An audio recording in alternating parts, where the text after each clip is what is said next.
The sun was setting over Denver International Airport, casting long shadows across the bustling terminal. Travelers of all kinds hurried to their gates, some dragging suitcases behind them and others clutching coffee cups as they checked their watches nervously. Among the crowd were two siblings, Jordan and Maya Carter, who stood near Gate 27, waiting to board their flight to New York City. The day had started like any other, but by the time it ended, nothing would ever be the same. Jordan, a tall man in his early 30s with short dark hair and glasses, adjusted the strap of his backpack. He glanced at his phone again, checking the departure time for what felt like the 100th time. Beside him, Maya, a petite woman with curly black hair and a warm smile, tapped her foot impatiently. She wore a stylish leather jacket and carried a tote bag filled with notebooks and pens, tools of her trade as a journalist. Both twins shared the same deep brown eyes, though their personalities couldn't have been more different. Jordan was logical and reserved, while Maya was outgoing and quick to speak her mind. "Are you sure we're at the right gate?" Maya asked, breaking the silence between them. Her voice carried a hint of frustration, one that only grew stronger the longer they waited. "Yes," Jordan replied calmly, holding up his boarding pass. "This is Gate 27. Our flight leaves in 45 minutes. Maya sighed and crossed her arms. "Then why aren't they letting us check in? Something doesn't feel right here." It was true. Earlier, when they approached the counter to scan their tickets, something unusual happened. The airline representative, a young woman with a name tag that read, Linda, had smiled politely before typing their information into her computer. But instead of confirming their seats, her expression changed. She frowned, clicked a few more times on her keyboard, and then called over a supervisor. That's when things got complicated. "I'm sorry," Linda said after a brief conversation with the supervisor. "There seems to be an issue with your reservation. I'll need a moment to look into this." Jordan raised an eyebrow. "What kind of issue?" Linda hesitated, clearly uncomfortable. "I'm not sure yet. It could just be a system error. Please give me a moment." But moments turned into minutes, and soon another employee joined the discussion. This time it was a man in a suit who introduced himself as Greg, the airport manager. His tone was polite but firm as he explained that there was a problem with their booking. According to the system, Jordan and Maya's names didn't match the passenger list. "That's impossible," Maya interjected, her voice rising slightly. "We booked these tickets months ago. We even received confirmation emails. Here, let me show you." She pulled out her phone and opened her email app, scrolling until she found the confirmation message. Sure enough, their names were listed clearly alongside the flight details. Greg studied the screen but shook his head. "I understand how frustrating this must be, but our records don't reflect that. Until we can resolve this discrepancy, I'm afraid you won't be able to board the flight." Jordan clenched his jaw, trying to stay calm. "So what are you saying? You think we forged these emails or maybe hacked your system?" No, Greg said quickly, raising his hands defensively. "That's not what I'm suggesting. These kinds of issues happen sometimes, especially with international databases. Let me see if I can escalate this to someone higher up." As Greg walked away, Maya turned to Jordan, her eyes blazing with anger. "Do you believe this? They're treating us like criminals or something. What did we do wrong?" Jordan shrugged, though his own frustration was evident. "Nothing. That's the problem. This isn't about us. It's about something else entirely." While they waited, Maya noticed something odd. A group of security guards standing nearby kept glancing in their direction. At first, she thought, it was just coincidence, but the longer she watched, the more deliberate their stares seemed. One of the guards whispered into his radio, and another nodded subtly toward the twins. Maya nudged Jordan and nodded toward the guards. "Do you see that?" she whispered. "They're watching us." Jordan followed her gaze and frowned. "Yeah, I see it. But why? We haven't done anything." Before either of them could speculate further, Greg returned with a middle-aged woman wearing a Skylink Airlines uniform. She introduced herself as Diane, the regional operations manager, and apologized profusely for the inconvenience. However, her words offered little comfort. "We're doing everything we can to resolve this," Diane assured them. "In the meantime, I'd like to offer you both meal vouchers and rebooking options for tomorrow morning. Will that work for you? Maya stared at her incredulously. Tomorrow morning? No, that won't work. We have important meetings in New York. You need to fix this now. Diane sighed, clearly flustered. I wish I could, but my hands are tied. The system is flagging your names, and until we figure out why, there's nothing I can do. Frustration bubbled over inside Maya, and she took a step closer to Diane. Listen, we've done nothing wrong. If there's a mistake, it's on your end, not ours. And frankly, this whole situation feels discriminatory. The word hung in the air, causing several nearby passengers to glance in their direction. Diane stiffened, clearly caught off guard. Discriminatory? That's not accurate. This has nothing to do with race or identity. It's purely a technical issue. Jordan stepped forward, placing a hand on Maya's shoulder to calm her down. If it's truly a technical issue, then prove it. Show us the evidence. Why are you singling us out? Diane hesitated, unsure how to respond. Finally, she muttered something about needing to consult with her superiors and excused herself. As she walked away, Maya groaned and threw up her hands in exasperation. This is ridiculous. They're stalling because they don't have answers, or worse, because they don't want to admit they're wrong. Jordan nodded slowly, his mind racing. Something about this entire scenario didn't add up. He knew airlines occasionally made mistakes, but this felt different. Too coordinated, too rehearsed. And those security guards whispering into their radios? That wasn't normal behavior for a simple booking error. An idea suddenly occurred to him. Reaching into his pocket, he pulled out his phone and scrolled through his contacts until he found the number he rarely used. It was a direct line to their father, Marcus Carter, CEO of Skylink Airlines. Though Jordan and Maya rarely relied on their father's influence, desperate times called for desperate measures. What are you doing? Maya asked, noticing the determined look on his face. Calling Dad, Jordan replied simply. If anyone can get to the bottom of this, it's him. Maya hesitated, unsure whether involving their father was the right move. But given the circumstances, she couldn't argue. Fine, but make sure you tell him exactly what's going on. No sugarcoating. Jordan dialed the number and waited as the phone rang. On the third ring, a familiar voice answered. Marcus Carter speaking. Dad, it's Jordan, he began, his tone urgent. We're at Denver Airport and there's a problem with our flight. They're refusing to let us board, claiming there's some kind of system error.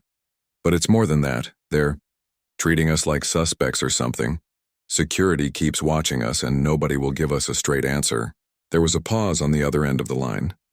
When Marcus spoke again, his voice was calm but firm. Stay where you are. Don't leave the gate. I'll handle this personally. Relief washed over Jordan, though he knew the fight wasn't over yet. Hanging up the phone, he turned to Maya. He's going to take care of it. For now, we wait. As the minutes ticked by, the tension in the terminal grew palpable. Other passengers began to notice the commotion, whispering among themselves and speculating about what might be happening. Some sympathized with the twins, while others grew impatient as delays rippled through the schedule. Little did anyone realize, this seemingly ordinary incident would soon spiral into something far greater, a story that would challenge the very foundations of trust and fairness in the modern world. And so, Jordan and Maya stood together, united, in their determination to uncover the truth. Whatever lay ahead, they knew one thing for certain. They wouldn't back down without a fight. Marcus Carter sat in his spacious office on the top floor of Skylink Airlines' headquarters in Chicago. The room was quiet, except for the soft hum of the air conditioning and the occasional beep of his computer screen. Marcus, a tall man with graying hair and sharp features, leaned back in his chair, staring at the phone in his hand. His children's voices still echoed in his mind, Jordan's calm but urgent tone, Maya's barely contained frustration. He knew this wasn't just another minor inconvenience. Something was seriously wrong. Picking up the phone again, Marcus dialed a number he hadn't used in years. It rang twice before a familiar voice answered. Greg, it's Marcus Carter. I need an update on what's happening at Gate 27 in Denver. Greg, the airport manager who had spoken to Jordan and Maya earlier, sounded startled. "Mr. Carter, I didn't expect to hear from you directly. There's been an issue with 2 passengers, your children apparently. Their names aren't showing up in our system and—" "Stop," Marcus interrupted, his voice firm but controlled. "I don't care about excuses right now. What I want is answers. Why are my kids being denied boarding? And why are security personnel involved?" Greg hesitated, clearly uncomfortable under the scrutiny of his boss. "Sir, it's complicated. There's a protocol that flagged their names, and we're following standard procedures to investigate. We're doing everything by the book." Marcus frowned. "What protocol? Explain it to me." Greg sighed. "It's called Protocol X9. It's a new system designed to cross-check passenger data against various databases. If there's any irregularity, it triggers additional verification steps. In this case, your children's names came up as mismatches, so we're trying to resolve it." Marcus rubbed his temples, feeling the beginnings of a headache. He had heard whispers about Protocol X9 during board meetings, but no one had provided clear details. It was supposed to enhance security, they said. But now, standing between his children and their flight, it felt more like a weapon than a safeguard. "I want you to halt all outgoing flights under Skylink until this matter is resolved," Marcus said abruptly. Greg's voice rose in alarm. "Sir, you can't be serious. Halting flights will cause chaos. Passengers will miss connections, schedules will collapse. It's not feasible." "It's not a request," Marcus replied coldly. "Do it immediately. And while you're at it, get me Claire Dawson on the line. Now." Greg stammered something incoherent before hanging up. Marcus leaned forward, resting his elbows on his desk. He knew the decision to ground flights would have massive repercussions, but he couldn't let this slide. Not when it involved his family, and possibly countless others facing similar injustices. Back at the airport, Jordan and Maya noticed the mood shift almost instantly. Announcements blared over the intercom, informing passengers of unexpected delays due to operational adjustments. People groaned and muttered complaints as they settled into chairs or paced restlessly around the terminal. Some approached, the gate agents demanding explanations, but the staff remained tight-lipped. Maya glanced at her brother, her eyes wide. "Do you think Dad actually pulled the plug on all the flights?" Jordan nodded slowly. "If anyone could do it, it's him. But this is going to blow up in his face if he doesn't fix it fast." As the minutes dragged on, the twins began to attract even more attention. A few reporters stationed at the airport caught wind of the story and started snapping photos. One bold journalist approached them, microphone in hand. "Excuse me, are you the passengers who were denied boarding? Can you tell us what happened?" Maya hesitated, unsure how much to say. Before she could respond, Jordan stepped in front of her, shielding her from the camera. "We're not giving statements right now," he said firmly. "Please respect our privacy." The reporter backed off, though not without a disappointed look. Maya shot Jordan a grateful glance. "Thanks for handling that. I wasn't ready for the spotlight." Jordan shrugged. "Neither of us is. Let's just focus on getting through this." Their conversation was interrupted by a commotion near the counter. Diane, the regional operations manager, returned, flanked by 2 men in suits. One of them introduced himself as Richard Hayes, a senior executive from corporate headquarters. He shook hands with Jordan and Maya, his expression apologetic but guarded. "On behalf of Skylink Airlines, I deeply regret the trouble you've experienced today," Richard began. "Your father has made it clear that resolving this issue is our top priority. Please allow me to escort you to a private lounge where we can discuss this further." Maya exchanged a wary glance with Jordan. "A private lounge? Why can't you just unflag whatever nonsense is keeping us from boarding?"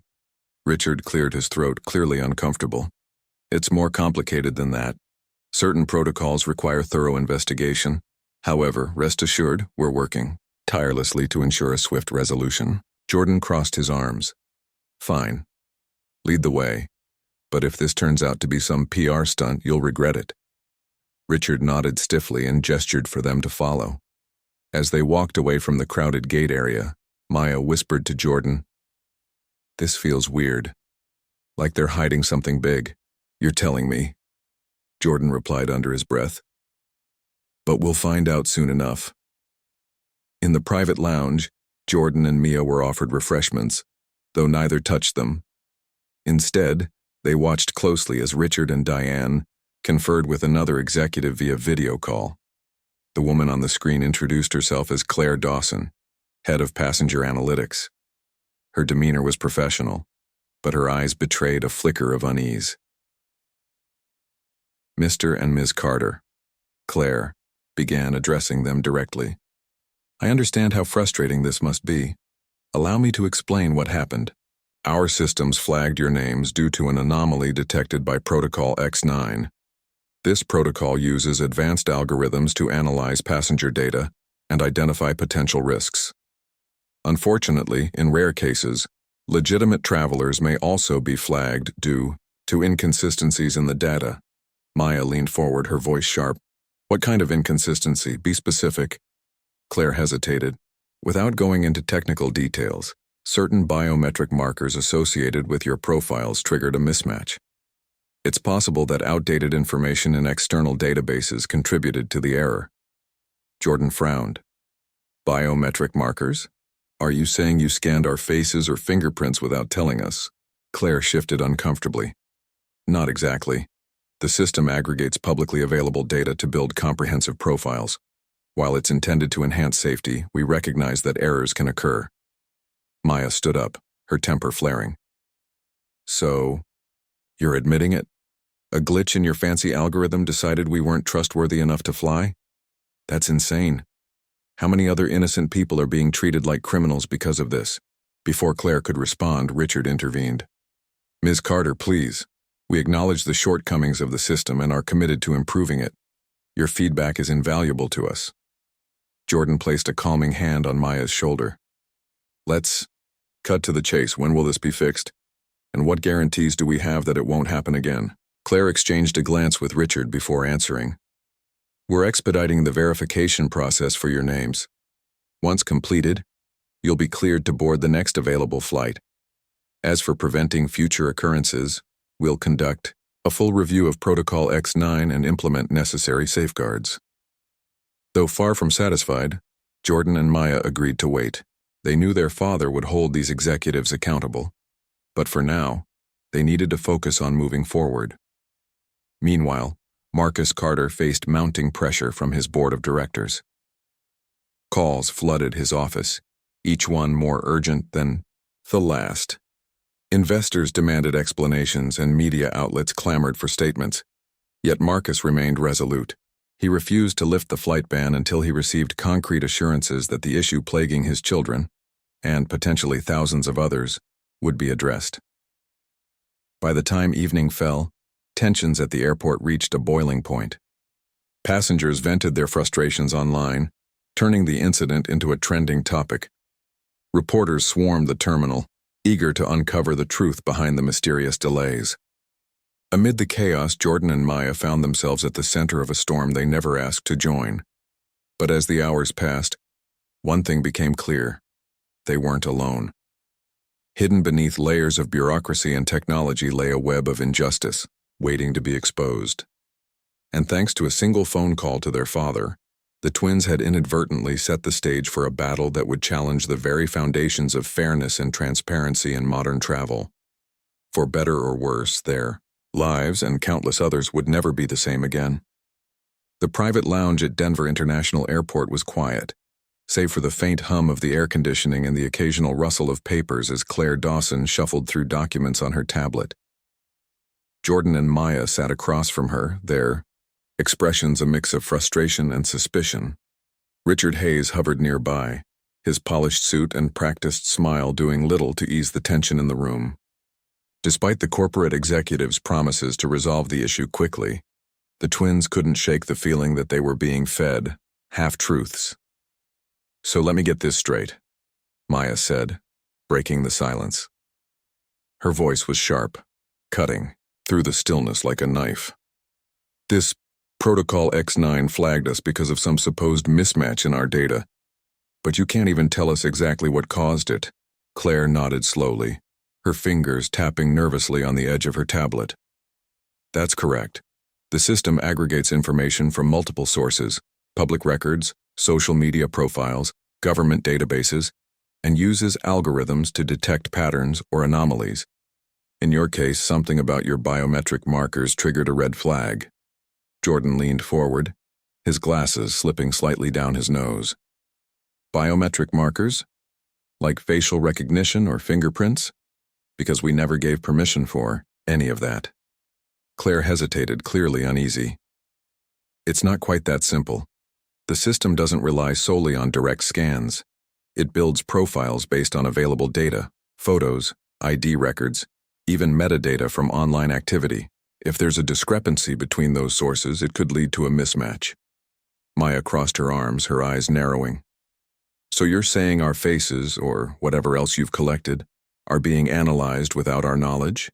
And if your algorithm gets it wrong, we're treated like criminals?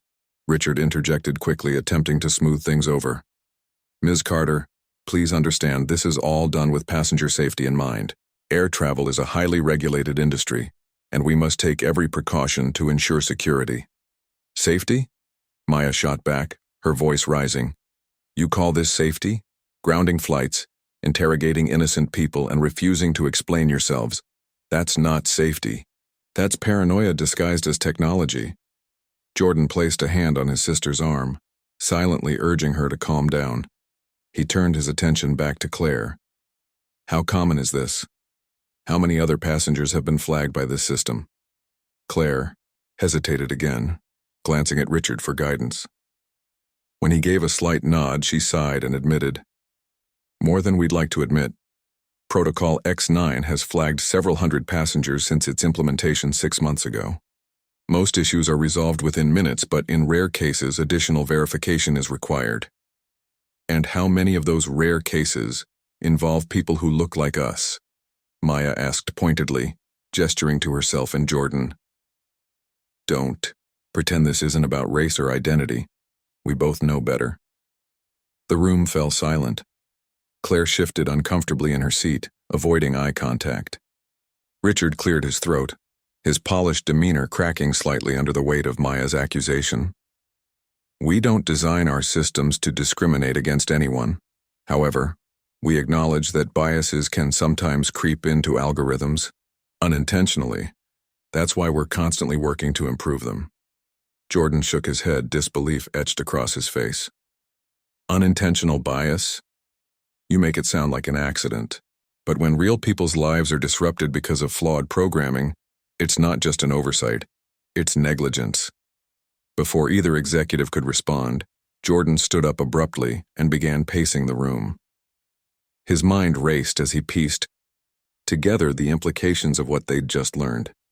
This wasn't just about him and Maya anymore. It was bigger than that.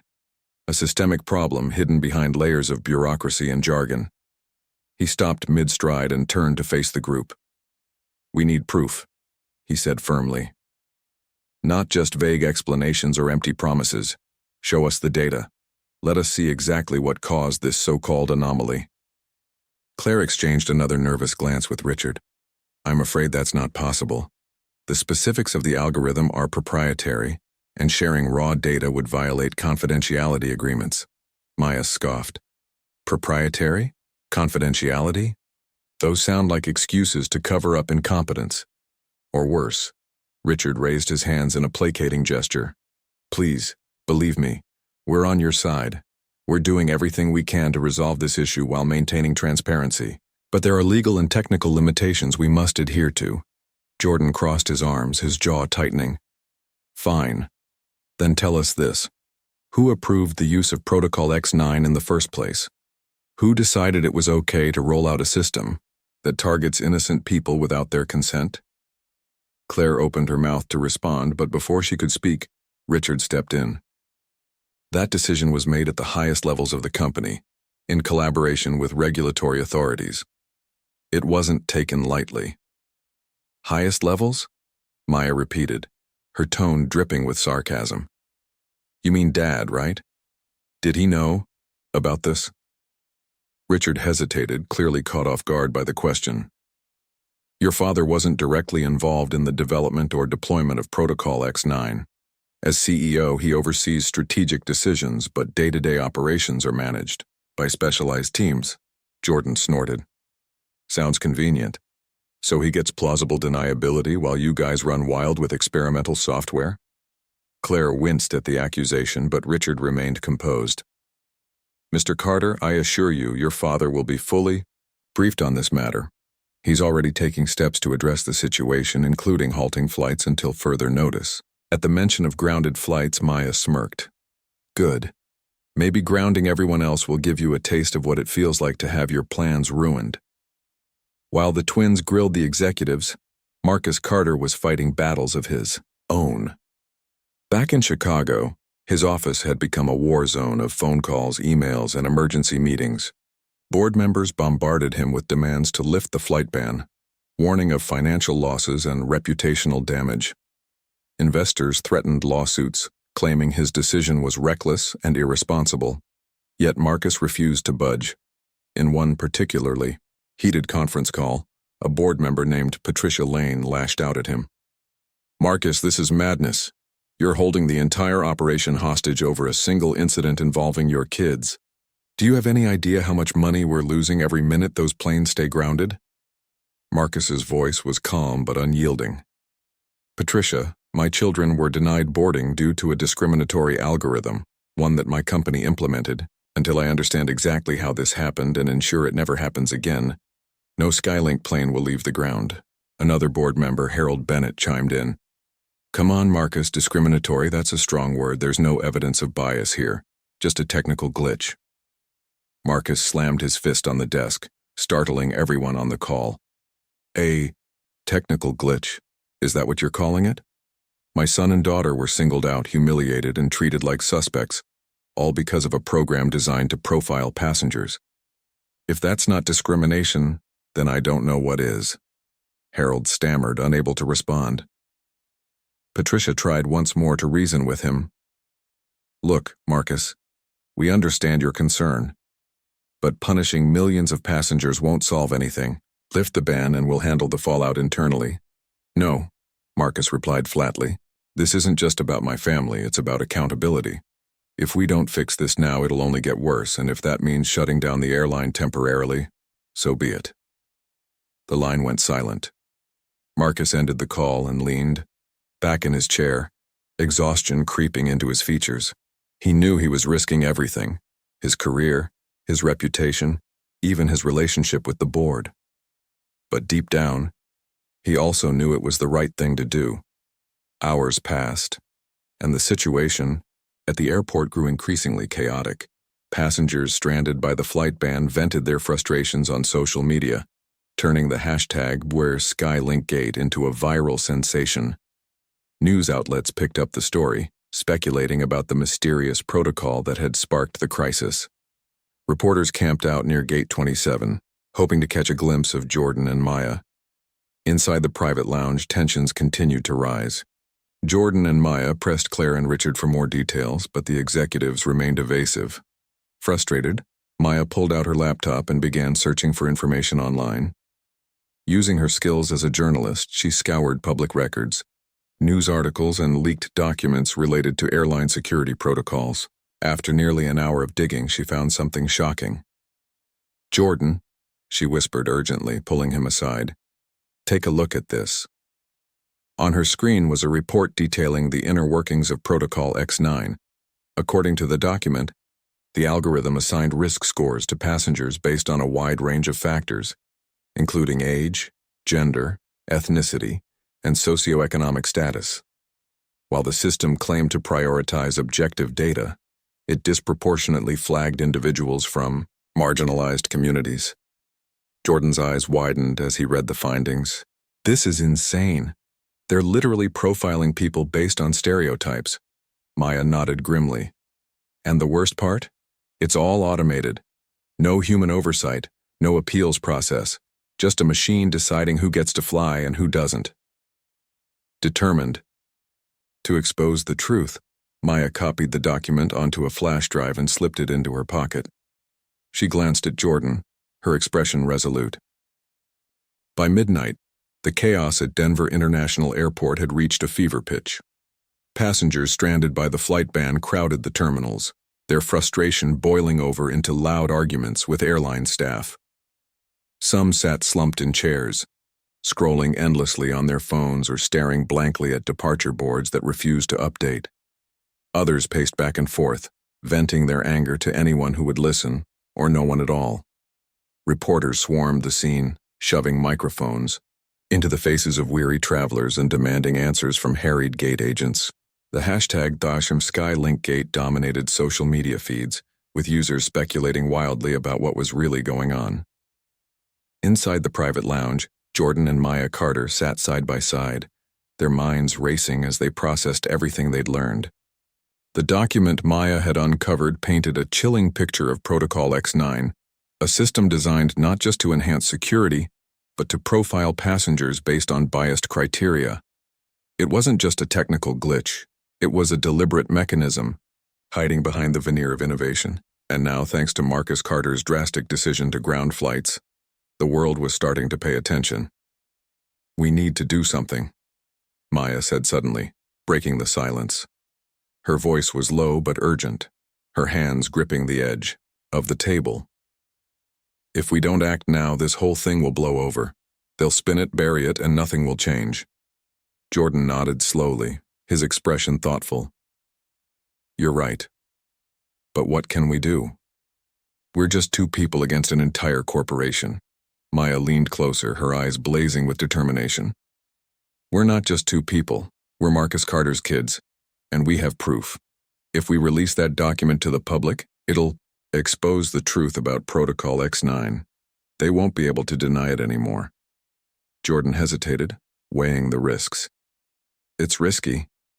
If Dad finds out we leaked classified information, he'll lose his job, and maybe worse.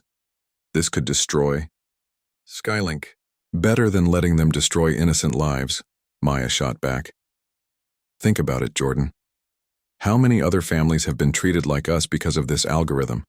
Humiliated, delayed, interrogated, all because some computer decided they were suspicious. Don't you want to stop that?" Jordan sighed, running a hand through his short hair.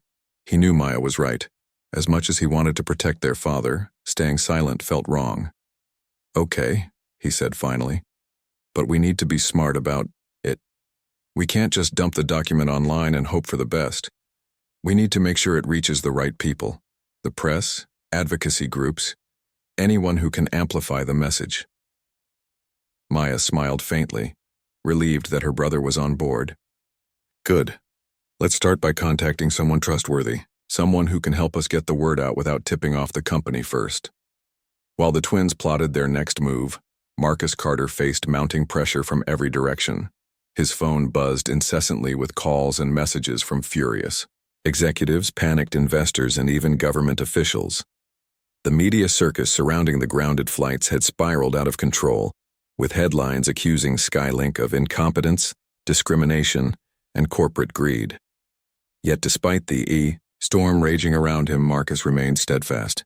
He knew the stakes were high, but he also knew that backing down now would only perpetuate the problem.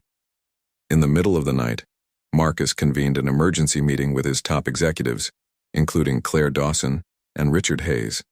The conference room was dimly lit, the air thick with tension as everyone took their seats. Marcus stood at the head of the table, his sharp features illuminated by the glow of a laptop screen displaying live news coverage of the crisis.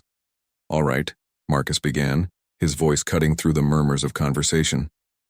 "Let's cut to the chase. What exactly is Protocol X9 and why did it target my children?" Claire shifted uncomfortably in her chair, clearly dreading the question. She glanced at Richard for support, but he avoided her gaze. Finally, she spoke, choosing her words carefully.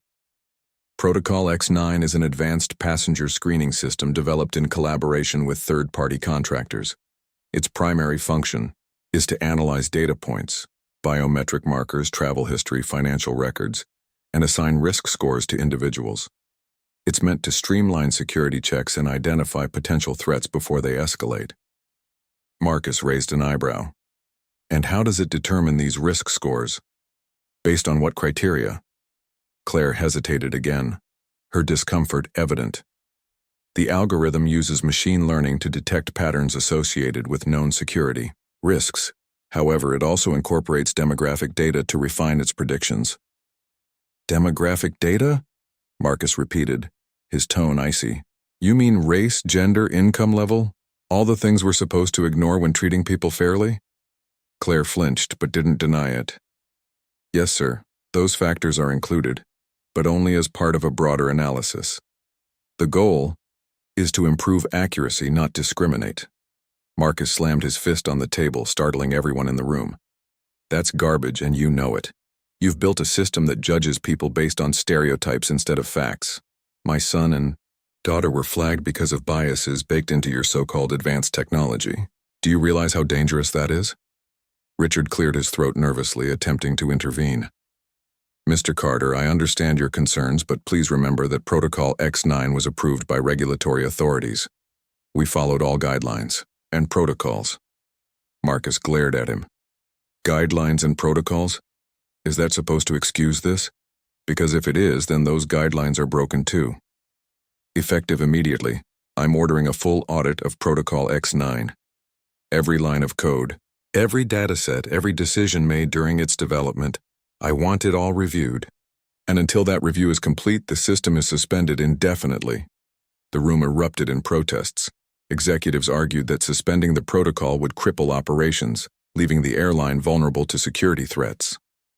Others warned of lawsuits from third-party contractors whose work was being scrutinized. But Marcus silenced them with a single look. I don't care about your excuses, he said firmly. This isn't negotiable. If we don't fix this now, we'll lose far more than money or reputation. We'll lose trust. And once that's gone, there's no getting it back. Back in the private lounge, Jordan and Maya finalized their plan.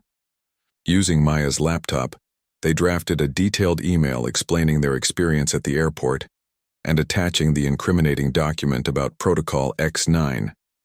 They addressed the email to several trusted journalists, civil rights organizations, and tech watchdog groups, ensuring the information would reach a wide audience.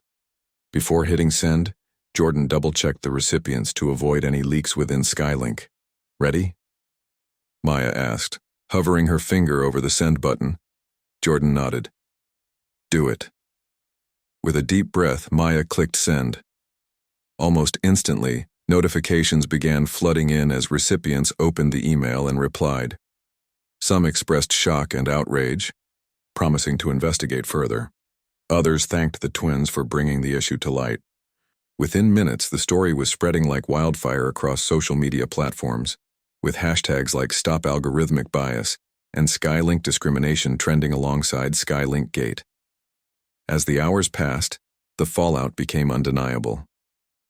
News outlets picked up the leaked document, publishing articles that exposed the inner workings of Protocol X9. Passengers who had been similarly affected came forward, sharing their own stories of humiliation and injustice. Advocacy groups called for congressional hearings and demanded accountability from Skylink and its partners. The airline's stock plummeted as investors panicked, and angry customers vowed to boycott the brand. In the midst of the uproar, Marcus Carter received a call from Maya. When he answered, her voice trembled with a mix of guilt and resolve. Dad, we did something big. Marcus listened quietly as Maya explained what they had uncovered and how they had released the document to the public. For a moment there was silence on the other end of the line. Then Marcus spoke, his tone calm but firm. I'm proud of you both. You did the right thing, even if it wasn't easy. Tears welled up in Maya's eyes as she realized her father wasn't angry. But what happens now? To you, to Skylink, to everything. Marcus sighed heavily. Now, we face the consequences. Together. This isn't just about fixing a broken system. It's about rebuilding trust. And that starts with telling the truth, no matter how hard it is. As dawn broke over Denver, the airport buzzed with activity once again. Flights resumed gradually, though delays persisted as the airline scrambled to recover. Meanwhile, Jordan and Maya emerged from the private lounge to find reporters waiting eagerly to hear their side of the story. Though exhausted, they stood, tall, ready to fight for justice, not just for themselves, but for everyone caught in the shadow of flawed algorithms. For the Carters, the battle was far from over. But as they stood united, facing the world with courage and conviction, they knew one thing for certain. They had started something that couldn't be stopped. And for the first time in hours, hope began to replace fear. The morning sun broke through the horizon, casting a golden glow over Denver International Airport. The terminal, once chaotic and tense, now buzzed with a different kind of energy, anticipation. Passengers milled about, checking their phones for updates as flights slowly resumed.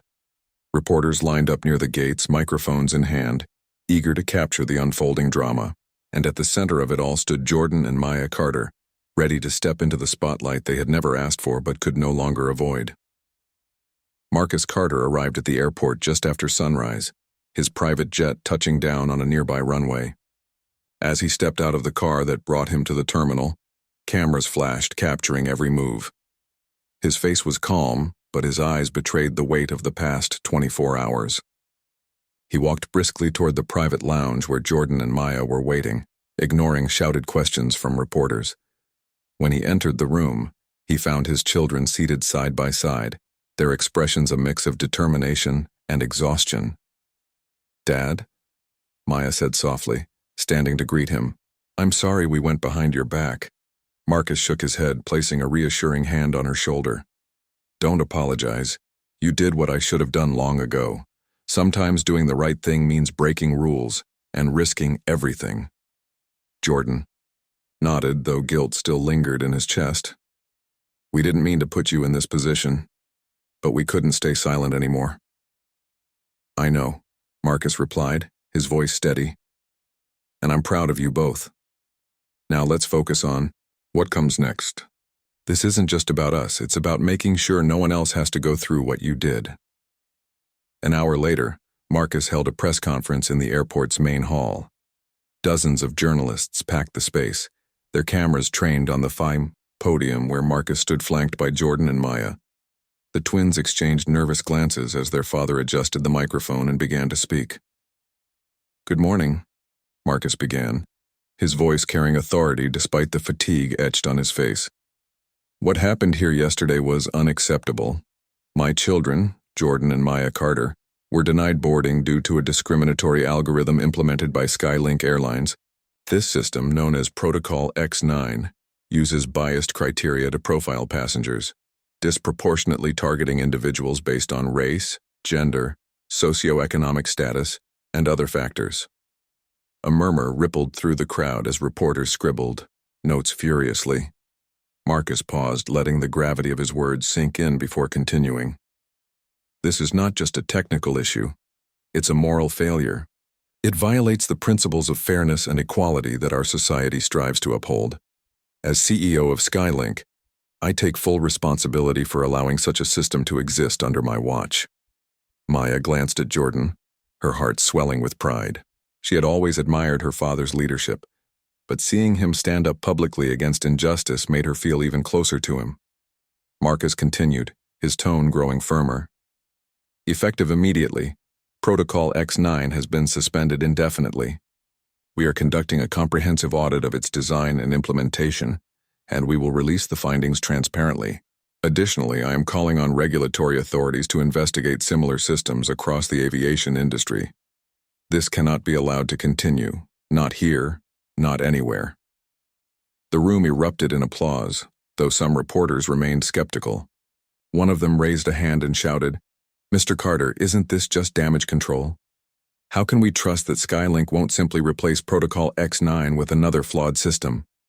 Marcus met the question head-on. "That's a fair concern. To ensure accountability, I've decided to step down as CEO of Skylink Airlines. This decision wasn't easy, but I believe it's necessary to restore trust in the company. Moving forward, I will dedicate my efforts to advocating for ethical, technology, and systemic reform."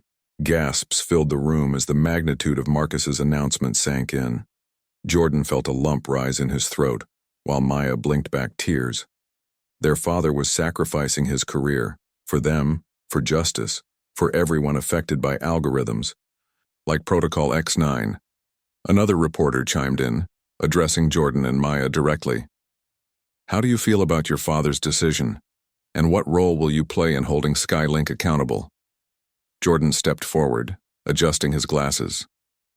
We're grateful for everything our dad has done, but this fight isn't just about one family.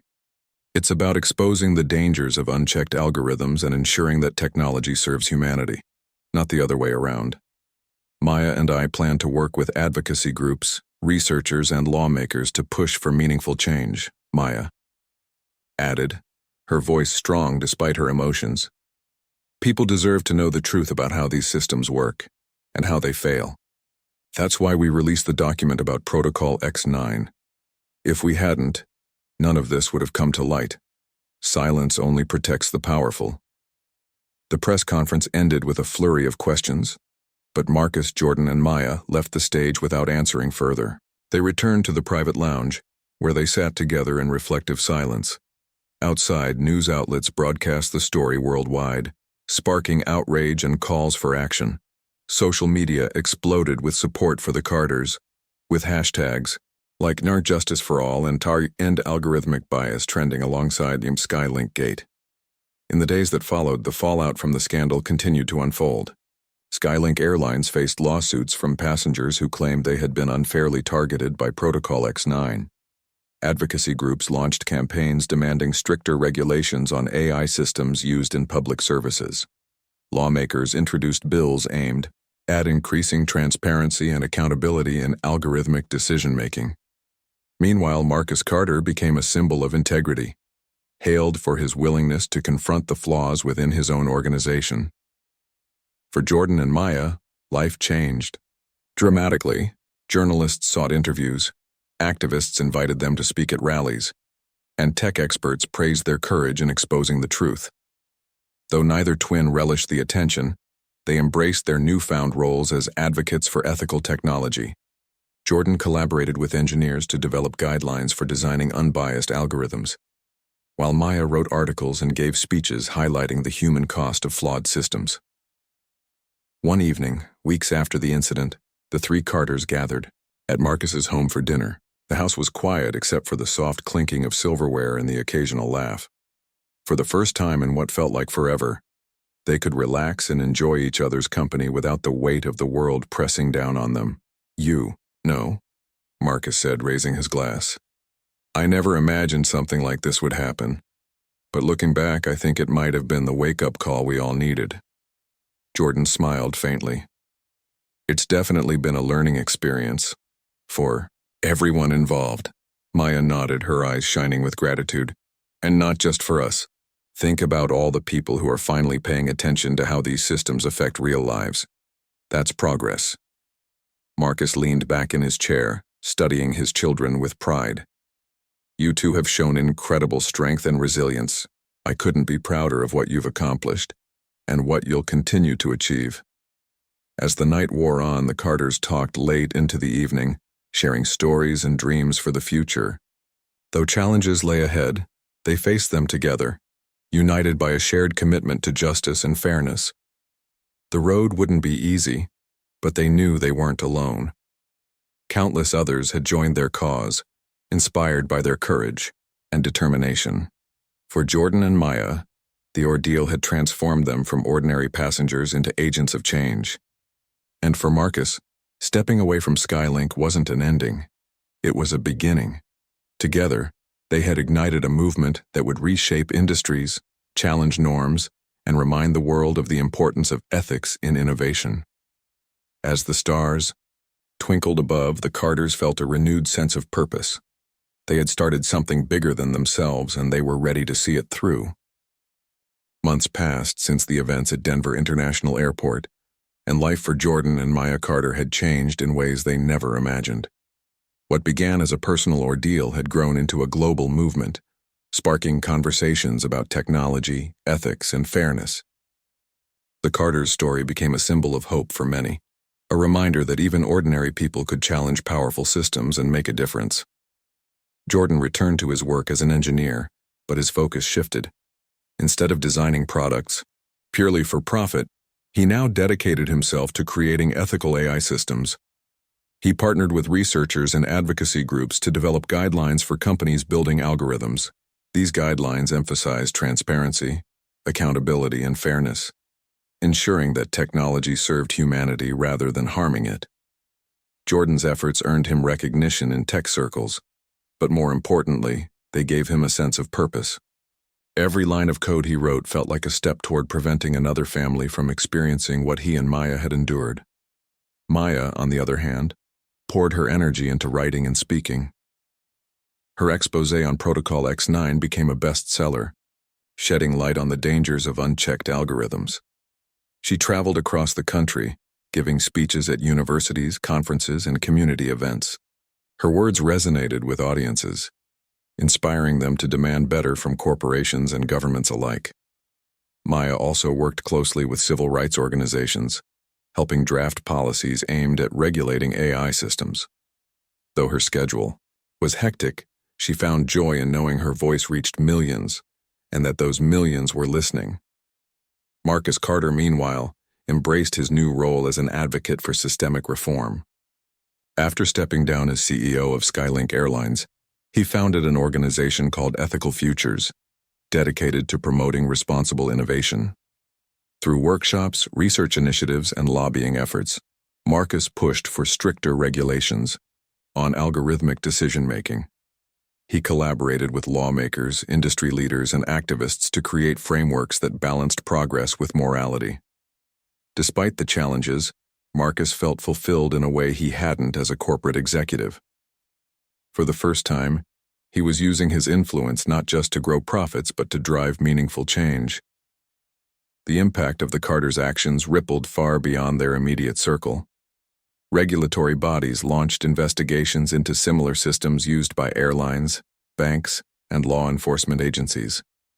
Some companies voluntarily dismantled their profiling tools, fearing backlash from consumers and stakeholders. Others faced lawsuits or fines for violating anti-discrimination laws. Slowly but surely, the tide began to turn. In Washington, D.C., lawmakers introduced legislation requiring companies to disclose how their algorithms worked and who they affected. Dubbed the Algorithmic Accountability Act, the bill gained widespread support from both sides of the aisle. Testifying before Congress, Maya delivered a powerful speech about the importance of transparency and oversight. "Technology has incredible potential to improve our lives," she said, "but without proper safeguards, it can also perpetuate harm. We owe it to future generations to get this right." Her testimony moved many, including Senator Laura Myers, who championed the bill alongside her colleagues. "The Carters have shown us that courage and integrity can spark real change," Senator Myers declared during a press conference. "This legislation is our chance to honor their efforts and protect countless others from injustice." While the fight continued, there were moments of triumph along the way. One such moment came when the Federal Aviation Administration banned the use of passenger profiling systems like Protocol X9. The decision marked a major victory for advocates of ethical technology, proving that persistence paid off. When the EEI news broke, Jordan and Maya celebrated quietly at home, sharing a meal with their father. It wasn't the end of their journey, but it was a milestone worth savoring. As time went on, the Carters remained close, supporting one another through the ups and downs of their shared mission.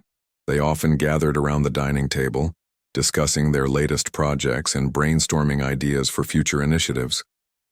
Marcus marveled at how much his children had grown, not just professionally, but personally. Jordan had become more confident, willing to take risks and speak up for what he believed in. Maya radiated passion and resilience, her determination unwavering despite setbacks. Together, they formed a team unlike any other, united by love and a common goal. One day, several months after the scandal, Jordan and Maya found themselves back at an airport, this time boarding a flight without incident. As they approached the gate, Jordan glanced at Maya with a wry smile. "Feels strange, doesn't it? No security guards watching us. No awkward questions about our names." Maya chuckled, shaking her head. "Yeah, it does. Almost makes me miss the drama."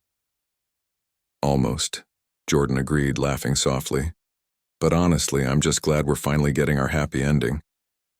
Maya nodded, though her expression turned thoughtful. It's not really an ending, though, is it? Not for us or for everyone else fighting these battles. There's still so much work to do. You're right, Jordan admitted. But maybe endings aren't the point. Maybe it's about moving forward together and helping others find their own happy endings too. As they settled into their seats on the plane, the twins reflected on everything they'd been through.